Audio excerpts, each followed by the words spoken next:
Friends, আজি আমি discuss কৰিম DLED থাৰ্ড ছেমৰ পেডাগজি অফ MIL 2ৰ second unit classroom planning and evaluation তাৰ পৰা আলোচনা কৰিম। আচলতে আমি ইভালুৱেশ্যন বুলি ক'লে মূল্যায়ন আমি সকলোৱে জানো। এই মূল্যায়ন আমি কেনেকৈ কৰিব পাৰোঁ? আমি এক্সামৰ জৰিয়তে পৰীক্ষা পাতি মূল্যায়ন কৰিব পাৰোঁ, মাৰ্কছ দি পেলানি কৰিব পাৰোঁ, পাৰ্চেণ্টেজ দি কৰিব পাৰোঁ, নহয়নে? আৰু টেষ্ট পাতিব পাৰোঁ আমি, আৰু মেজাৰমেণ্ট কৰিব পাৰোঁ, এছেছমেণ্ট কৰিব পাৰোঁ, প্ৰজেক্ট ৱৰ্ক দিব পাৰোঁ, এছাইনমেণ্ট দিব পাৰোঁ হোমৱৰ্ক, পৰ্টফলিঅ' এইবিলাক হৈছে মূল্যায়নৰ একোটা আহিলা। আমি এইবিলাক ব্যৱহাৰ কৰি ছাত্ৰ ছাত্ৰীক মূল্যায়ন কৰিব পাৰোঁ, তেওঁলোকৰ অগ্ৰগতি নিৰীক্ষণ কৰিব পাৰোঁ, তেওঁলোক কিমান আগবাঢ়িছে শৈক্ষিক দিশত, তেনেকুৱা হয়। আৰু এইটো কণ্টিনিউৱাছ এণ্ড কম্প্ৰিহেনচিভ ইভালুৱেশ্যন মানে অবিৰত আৰু সামগ্ৰিক মূল্যায়ন। কি হৈছে অবিৰত মূল্যায়নৰ অৰ্থ হ'ল যে এই মূল্যায়নত শিকাৰুৱে শিকা নিশিকা কথাটো জানিবলৈ আমি বছৰটো শেষলৈ ৰ'ব নালাগে। গতিকে গোটেই বছৰটোত গোটেই বছৰটোতে অবিৰত মূল্যায়নত মূল্যায়ন কৰি থকা হয়। দৈনিক কাৰ্যকলাপবোৰ যেনে ধৰক যেতিয়া শিক্ষাদান কৰি থাকে শিক্ষকে শ্ৰেণীকোঠাত, গতিকে দৈনিক কাৰ্যকলাপৰ পৰা তেওঁলোকক মূল্যায়ন কৰিব পাৰে। আৰু শিকাৰুৰ পাঠ্যক্ৰমত অংশগ্ৰহণক পৰ্যবেক্ষণ কৰিব পাৰে, প্ৰশ্ন সুধি, সৰু সৰু প্ৰকল্প কৰিব দি নাইবা লিখিবলৈ দি, আৰু বিভিন্ন ক্ৰিয়াকলাপৰ মাজেৰে শিকাৰুৰ অগ্ৰগতি সূক্ষ্মভাৱে মূল্যায়ন কৰিব পাৰে।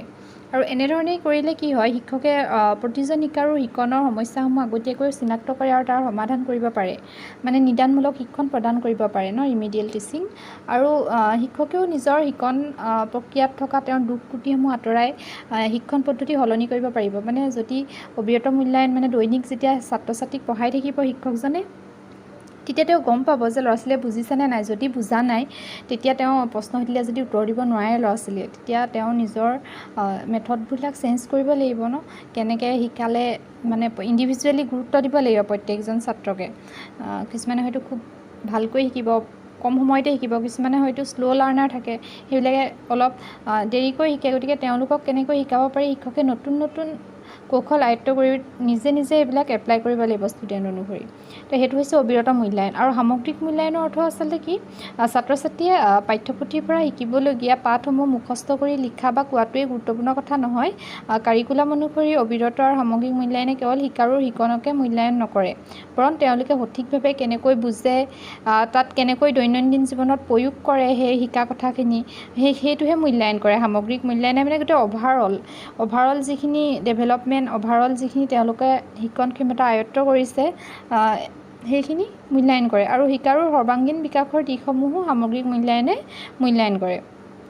গতিকে শিকাৰুৰ মনোভাৱ, আত্মবিশ্বাস, নেতৃত্ব দিব পৰা গুণ, তেওঁলোকৰ খেলা ধূলাত থকা প্ৰতিভা, নৃত্য, গীত, কলা, অভিনয়, যিখিনি বিদ্যায়তনিক আৰু অবিদ্যায়তনিক সকলোখিনি সামগ্ৰিক মূল্যায়নে নিৰ্ণয় কৰে। যেনেকৈ ধৰক এতিয়া আমাৰ স্কুল উইকবিলাক পতা হয় তাতে কুইজ কম্পিটিশ্যনত পায়, ল'ৰা ছোৱালীয়ে পাৰ্টিচিপেট কৰে, ডান্সত কৰে, মিউজিকত কৰে, বা এনেকৈ বিভিন্ন প্ৰতিযোগিতাত খেলত কৰে। সেইবিলাকৰ জৰিয়তেও ল'ৰা ছোৱালীক গ্ৰেড দিব পাৰি, মাৰ্কছ দিব পাৰি। সেইটো হৈছে সামগ্ৰিক মূল্যায়নৰ ভিতৰত পৰে। কিন্তু অবিৰত মূল্যায়নত গোটেই বছৰটোত চলি থকা, গোটেই বছৰটোত প্ৰত্যেক দিনাই শিক্ষকে নিৰীক্ষণ কৰি পেলানি অবিৰত মূল্যায়ন কৰিব পাৰে গতিকে ইউনিচেফৰ মতে কি আছে, ইউনিচেফৰ মতে উচ্চ শিক্ষা গ্ৰহণ কৰি এক সুখী আৰু সবল জীৱন যাপন কৰাৰ লক্ষ্যৰে অভিভাৱকসকলে নিজৰ সন্তানক এনে এটা উৎকৃষ্টমানৰ শিক্ষা প্ৰদান কৰা বিচাৰে। আৰু 2010ত বিনামূলীয়া আৰু বাধ্যতামূলক প্ৰাথমিক শিক্ষাৰ অধিকাৰ আইনে শিশুকেন্দ্ৰিক শিক্ষা ব্যৱস্থা গঢ়ি তুলিবলৈ প্ৰচেষ্টা হাতত লৈছে।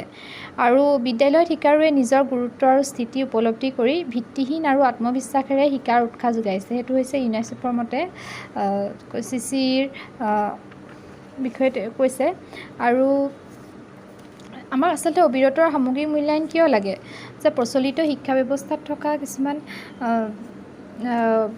পৰীক্ষা পদ্ধতিতকৈ অবিৰতৰ সামগ্ৰিক মূল্যায়ন তুলনামূলকভাৱে উত্তম বুলি ক'ব পাৰি। কিয়নো এই পদ্ধতিত প্ৰতিজন শিকাৰুক প্ৰয়োজন অনুসৰি শিক্ষা আহৰণত আৰু তেওঁলোকৰ সৰ্বাংগীন বিকাশত সহায় কৰে।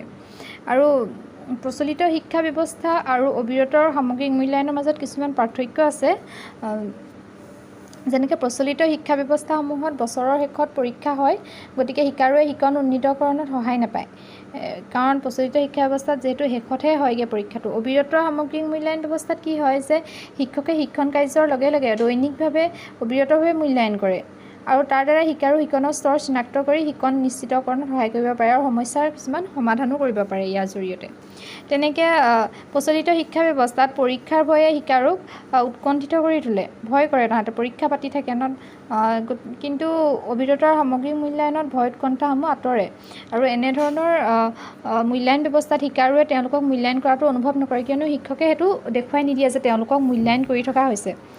প্ৰচলিত শিক্ষা ব্যৱস্থাত পৰীক্ষাত অনুতীৰ্ণ হোৱাৰ বাবে শিকাৰুৰ ওপৰত দুখ চাপি দিয়া হয়। এনে কাৰণতে কি হয়, শিকাৰু পঢ়া শুনাৰ প্ৰতি অমনোযোগী হয় আৰু বিদ্যালয় এৰি গুচি যায়, এই নম্বৰ কম পালি, এনেকুৱা ধৰণৰ। ঘৰতো বহুত ককৰ্থনা শুনিবলগীয়া হয়, তই তাতকৈ কিয় কম পালি, তই বেছি পাব লাগিছিল, এনেকুৱা হয়েই ন। মোৰ ক্ষেত্ৰতে হয়, মায়ে মই যিমানেই নম্বৰ নাপাওঁ হেপ্পিয়ে নহয়। গতিকে এইবাৰ অলপ হেপ্পী হৈছে, এইবাৰ মই হায়েষ্ট মাৰ্ক পাইছোঁ DLEDত ছেকেণ্ড ছেমত, এইবাৰ অকণমান হেপ্পী আৰু তেওঁ।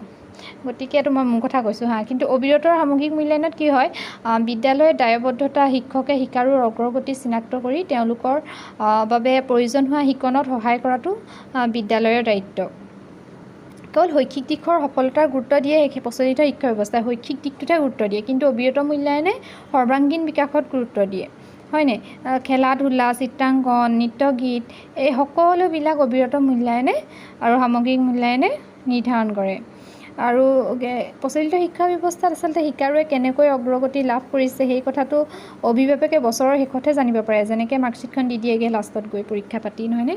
আৰু কিন্তু অবিৰত মূল্যায়নত সেইটো নহয়, অভিভাৱক আৰু শিক্ষকৰ নিয়মিত আলোচনা চলে ইয়াত, আৰু অভিভাৱকসকলে বছৰত 2-3 বাৰকৈ শিক্ষকৰ লগত মুখামুখি আলোচনা কৰে। ইয়াৰ দ্বাৰা অভিভাৱকে শিকাৰুৰ খতিয়ান জানিব পাৰে, মানে নিজৰ ল'ৰা ছোৱালী কিমান আগবাঢ়িছে, কিমান নাই বঢ়া, সেয়া অবিৰত মূল্যায়নৰ জৰিয়তে নিজৰ মাক দেউতাকে ল'ৰা ছোৱালীৰ কথা গম পাব পাৰে।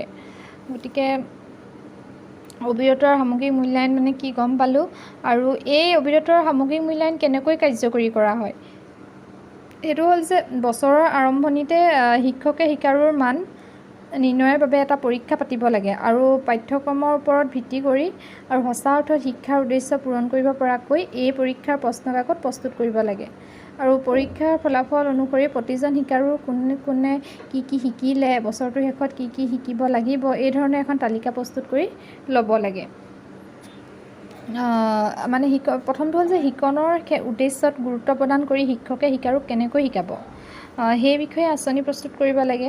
যেনেকৈ শিকাৰুৱে অংশগ্ৰহণ কৰিব পৰাকৈ যথেষ্ট পৰিমাণৰ ক্ৰিয়াকলাপ, এক্টিভিটি দিব লাগে, আলোচনা, প্ৰশ্নোত্তৰ আদিৰ ব্যৱস্থা কৰিব লাগে। সৰু সৰু পৰীক্ষা পাতিব লাগে, 10 মাৰ্কছ 20 মাৰ্কছ, তাতকৈ বেছি পাতিব নালাগে, আৰু নিয়মিতভাৱে পৰ্যবেক্ষণ কৰিব লাগে। গতিকে সেইকেইটা আমি গম পালোঁ, আৰু এইখিনি আছিল অবিৰতৰ সামগ্ৰিক মূল্যায়ন। আৰু আছে আৰু এটা আছে যে শিকাৰুৰ বছৰেকীয়া পৰীক্ষা ৰাখি নোথোৱা নীতি নাথাকিলে শিক্ষাৰুসকলৰ শিক্ষাদানৰ প্ৰতি দায়বদ্ধতা কমি যাব নেকি? আচলতে সেইটো নহয়, তেনেকুৱা কথা, তেনেকুৱা বুলি একো কথা নাই। শিক্ষাধিকাৰ আইন 2009ত শিক্ষাৰ অধিকাৰ আইনৰ অধীনত শিক্ষাৰ কাৰণে শিক্ষক জবাবদিহি হ'ব লাগিব। মানে শিক্ষাৰ অধিকাৰ আইনৰ 24 নং ধাৰাত কোৱা হৈছে যে সকলো শিক্ষকে নিয়মিত আৰু যথাসময়ত বিদ্যালয়ত উপস্থিত হ'ব লাগিব, সেইটো কৈ গৈছে। গতিকে আমি পালোঁ অবিৰত সামগ্ৰিক মূল্যায়ন কি,